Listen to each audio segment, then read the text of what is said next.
Bet Online is your number one source for the NBA Finals and Stanley Cup Finals this season. Every stat, every matchup, even live odds and spreads while the games are being played. When the game's over, head on over to our online casino and get in on a game of blackjack or poker or unwind with one of our over 150 slot games.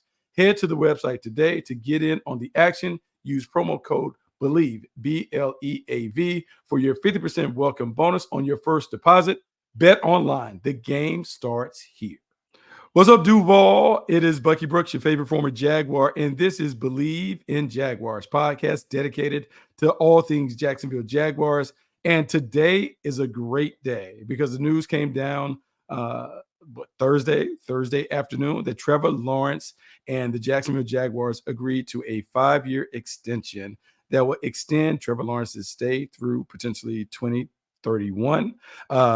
Number 16 gets paid. A big payday, 5-year, $275 million, $200 million in guaranteed money, $142 million in guaranteed bucks going to the franchise quarterback. The deal averages at $55 million a year. That puts him in the range in the neighborhood of Joe Burrow, and it locks up the franchise quarterback before we even get to training camp. This is a good day for everyone associated with the program in Jacksonville because the one position that you have to compete at a high level is you must have a franchise quarterback. And in a perfect world, you want a quarterback that has the ability and potential to get into the top 5 range. Well, now we can check off some of those boxes. Trevor Lawrence is signed and sealed. Trevor Lawrence is going to be a Jaguar for a long time. The Jaguars have a quarterback in place that has top 5 talent. Now we have to get him to realize that potential. But more importantly, Trevor Lawrence is going to be comfortable entering the season. This was something that was weighing on him. He had talked about how he wanted to get the deal done. The deal is done. So now Trevor Lawrence can focus on, I would say, the important things. Getting his team to the next level, settling in as the leader of the franchise, and really taking his game up a notch so he can be in those conversations of a Pat Mahomes and Josh Allen and Joe Burrow, guys that we unequivocally talk about a top 5 talent at the position. He now can focus on getting that done and really work on the game.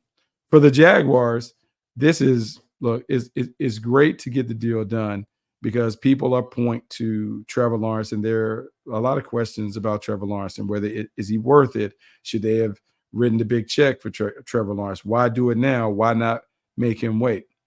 Well, let's talk about this in a practical sense. When we look at the quarterback market, the market never goes down. It only goes up. Today's prices are not yesterday's prices, and tomorrow's prices are going to be higher than today's prices. So even though it makes us kind of like a little squeamish at the fact that a quarterback who still has plenty of room to grow is going to be making $55 million annually, the alternative was to wait another year to see Trevor Lawrence play well, and then you have to pay him $65 million per year. To me, this is Trent Baalke and Doug Pederson and Shad Khan and ownership betting on the person, Trevor Lawrence, to go with the football player that we like and that we're growing to love as he continues to do great things for the Jags. The reason why it's important to bet on the person, because this is about the football character that Trevor Lawrence displays and that he's displayed since he's walked in the doors. As a scout, one of the things that we talk about when it comes to character, do guys like it or love it when it comes to football? Can they get along with their teammates, and can they inspire their teammates to play at a higher level? Can they handle all of the things that come along with being the face of the franchise? Meaning, are they mature enough to make the right decisions on and off the field? Can they handle all of the obligations that come along with being the franchise quarterback? Can they stand in front of the microphone, good game, bad game, losing streak, winning streak, and still project and represent the franchise in a way that the franchise wants the quarterback to represent them? Well, when you begin to do the checklist, yes, you feel very confident that Trevor Lawrence can do all of those things. He does love football. We've seen how his teammates have responded to him. He showed last year in getting beat up and having to battle through injuries, and he continued to show up and take the ball, which speaks to his mental and physical toughness. which is essential to being a high-end QB1 in this league. We have seen how his teammates have responded to his leadership ability in his lowest moments. When we go back and think about the playoff win against the Chargers and how all the early game turnovers and how it didn't look like he could flip it around, and then he flipped it around and led the team to a terrific comeback win that not only got them to win and advance in the postseason, but it kind of put Jacksonville on the map in terms of being a team that we begin to talk about as a dark horse contender in the AFC. He's done all of those things. When you look at the numbers over the last 2 years in terms of how he's performed with Doug Pederson, 2 winning seasons, completion rate well over 65%, back-to-back 4,000-yard seasons, 46 touchdowns, only 22 interceptions. All those numbers are really solid for a starting quarterback in this league, and one that is entering his 4th season. Look, it all tells you that the arrow is pointing up on how Trevor Lawrence is performing. The naysayers will talk about the fumbles, and the fumbles are an issue. More fumbles than anybody, like actively during the time that he has been the starting quarterback. There have been people that have made a comparison with Trevor Lawrence and Daniel Jones in terms of their numbers, but yet the outside public criticizes Daniel Jones while we prop up Trevor Lawrence. Well, to me, it's an invalid comparison because Trevor Lawrence and Daniel Jones are in 2 different situations, and the issues that Trevor Lawrence had to deal with are different than the issues that Daniel Jones had to deal with. That said, Trevor Lawrence has engineered and led 2 winning seasons the last 2 years. You think about the franchise that hadn't had a winning season for almost over a decade. Now they have been back-to-back winners. That speaks volumes about his ability to lead, inspire, and connect with his teammates. More importantly, his ability to perform when the Jaguars need him to perform at a high level. So all of that stuff is good. But let's kind of dig into the numbers and let's talk about why this is really good, not only for the player, but for the team. So when Trevor Lawrence agrees to the deal, 5-year, $275 million, what everyone has been talking about, oh my gosh, it's $55 million annually. This is huge. They're paying him like he is the best quarterback in the game, yada, yada, yada, yada. But when you look at it and you really understand the ins and outs behind the contract, what this is a 2-year extension added to the 2 years that Trevor Lawrence has remaining. Meaning in 2024, Trevor Lawrence is going to make roughly over $5.6 million in salary. His cap charge, though, would be $11.7 million. So still low enough where the Jaguars could go and have some blockbuster signings without the quarterback occupying too much of the salary cap space. You go to the next year, the Jaguars had already thrown out the 5th-year option. Trevor Lawrence agreed to that. They picked that up. And what that will pay him in 2025, $25.6 million. So over the next 2 years, the Jaguars are paying about $31 million to their starting quarterback. That averages out a little over 15 per year. The going rate for starting quarterbacks in this league, well over 40 to 45 million. So by doing an extension instead of reworking the deal and rewarding him right now for all the things that we're hoping that he can do, the Jaguars have actually put themselves in a position where it's a win-win for both sides. Trevor Lawrence gets his money now. You talk about $142 million fully guaranteed, $200 million in practical guarantees on a $275 million deal. You got to like that. The money is cash in hand. You can go do what you need to do, Trevor Lawrence, and handle all of the money. But what it does for the Jaguars is the appearance of the extension suggests that the Jaguars are paying him top 2, top 3 money. And they are, but the trick is the way that you do the math. When you think about a 7-year deal at these terms, it really puts his average at $44 million annually over the next 7 years. What that means is for everyone that is complaining and worried about, I think they call it pocket watching, like for everyone who's watching how much Trevor Lawrence is commanding in salary, they have to understand that, yes, the extension puts him in the Joe Burrow range, but the total contract puts him more in line with, you talked about Daniel Jones and Kyler Murray and some of these other guys that are right in that mid to low $40 million mark. What that does to the team is it has created a little window and some space for the Jaguars to operate while Trevor Lawrence is still on that rookie contract. When we think about over the next 2 years, $11.7 million cap charge, $25 million cap charge. That is still more than enough room for the Jaguars to continue to operate with the current core that they have in place. Now, why does that matter? Well, it matters because when you're a team that has Christian Kirk and Evan Ingram, both guys who have been paid, both guys who probably would need to get paid again, having Trevor Lawrence on a no number early helps them kind of build those salaries into it. You think about Josh Allen signing his big deal, Foye Oluokun signing a deal for the next 3 years that puts him in play, Eric Armstead signing a kind of short but sweet deal. Well, a lot of those deals coincide with their ending coincides with Trevor Lawrence's deals getting bigger, meaning his contract gets bigger while everyone else either falls off the books or it's time to renegotiate with that core to make sure that all the pieces of the puzzle fit when it comes to the salary cap. That to me is smart because let's talk about this thing in windows. Normally teams have 3 to 5 year Super Bowl window, and really that's a 3-year window before you kind of have to turn over the team and add some different pieces to the puzzle. When we look at the Jaguars and we look at their offense and we look at some of the players that are in place, with Christian Kirk and Evan Ingram signed deals that look they'll begin to come up in conversation over the next year or two. Travis Etienne has already had his option picked up. We talk about him kind of coming to the table right when Trevor Lawrence is about to get the big money. We saw Josh Allen just sign his deal. It kind of kicks him out. Foye Oluokun is on a short-term deal. Eric Armstead is on a short-term deal. What you ideally want to happen if you are the Jacksonville Jaguars, you want to spend the next 2 years drafting and developing the guys that are going to play prominent roles around Trevor Lawrence when Trevor Lawrence makes the big money.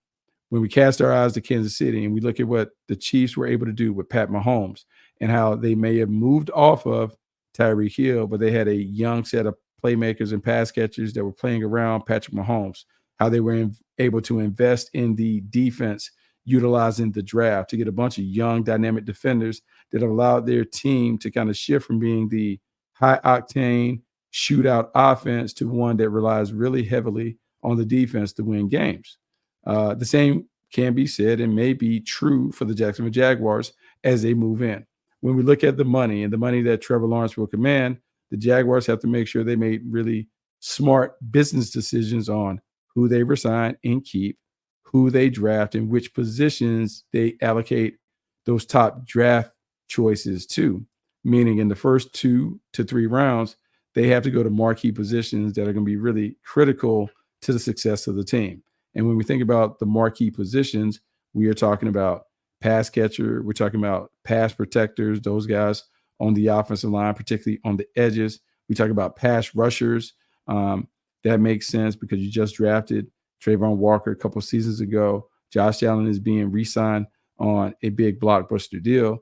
You have 2 guys in place. And because Trayvon Walker is already, I won't say exceeded expectations, but is beginning to play up to expectations coming off a season which he had 10 plus sacks, you love that. You know that you're probably going to have to go back to the table and pay him. Trevor's deal now allows the Jaguars to begin to make some of those decisions knowing they're going to have to work around a certain salary. It's no different than at your house when you're operating under a budget. You look at the bill book, you look at, okay, this much goes to the mortgage. That means I have this much money to spend elsewhere. The Jaguars now can go shopping like that because they know how much money is going directly to the quarterback. That frees them up to begin to make decisions on whether to allocate draft capital and resources to get a guy that would be a draft and develop guy, or do they need to get a right now player that can make sense? The ability for these deals to coincide with Trevor getting more paid. So if we think about the scales, as Trevor's money goes up, the money for everybody else has to go down primarily. And now that we're in that point where it's flipped from what it was when Trevor was here, you had some of the other guys making money. It's now flipped to what Trevor's going to be. It now falls to the front office, the scouts, to do a really good job of drafting and developing players, being really on point when it comes to the first 2 to 3 rounds to make sure that those guys that are selected within that range, they're core players. They're blue chip players that play for a long time, and they give you the kind of production and performance that you need when your quarterback occupies so much of the salary cap. The new deal also kind of changes and reshapes some of the pressure that is on Trevor Lawrence. What you're fearful of as an executive and you're fearful as a fan, if Trevor Lawrence has to go into this year without a deal, does he try and act out of character when it comes to how he plays the game? Does he now feel like I need to force more plays? I need to push it up the field. I need to put the ball in harm's way because I'm going for the splash plays as opposed to managing the game from afar and winning by just doing the simple things really, really well. As we look at Trevor continuing to progress and advance as a franchise quarterback, the decisions that he will have to make in terms of how he manages the game, how he operates, what is around him, how he maximizes the talent that are around him, whether it's A-level players or a bunch of Bs on the receiver core. Trevor Lawrence now has to be good enough to make sure that the offense continues to produce with some unheralded playmakers on the outside. The part that Doug Pederson plays, or the role that Doug Pederson will play in this now that Trevor's gotten his money, he can now coach Trevor hard because Trevor knows that he is going to be in Jacksonville for a while. Doug Pederson knows that Trevor's going to be in Jacksonville for a while. Well, now they can have really open and honest dialogue about performance, preparation, how they're going about it, what they like, what they don't like. That will not only make Trevor better, but it will force Trevor to hold his teammates accountable when everyone is viewing him off of the performance of others. That is significant, and that really gives Trevor an opportunity to play his best football going forward. That pressure, that intense instruction and scrutiny, all of that stuff, that could make him play at his best because more is going to be demanded of him. For Trent Baalke and Ethan Watt and the personnel staff, here's where things kind of shift. Instead of being able to kind of swim in the free agent pool when it comes to how you upgrade the roster, the Jaguars are going to have to spend more time really in the what we call the draft pond, making sure that they draft the right guys, they draft the impact players that in a year or two can come and be on Trevor Lawrence's level, whether it's they're playing offense or what they're delivering on defense, to be able to feel really good about the core and the nucleus. The other part about the team building process that we'll have to monitor is just how much talent do they have around Trevor. And a lot of times when people talk about surrounding the quarterback with talent, we always go to, oh, well, what's the offensive line like? Well, what are the playmakers like on the outside? And those things are true, but really putting the quarterback in a position to succeed comes down to building a championship caliber roster. And a championship caliber roster, in my experience, typically features 8 to 12 what we call blue chip players. Blue chip players, and on the draft board, they are kind of put on the board, the magnet, if they're still using the magnet, will have like a blue cover because you want to be able to understand who are the blue chip players in this game, who are the reds, who are the yellows, and how are they categorized.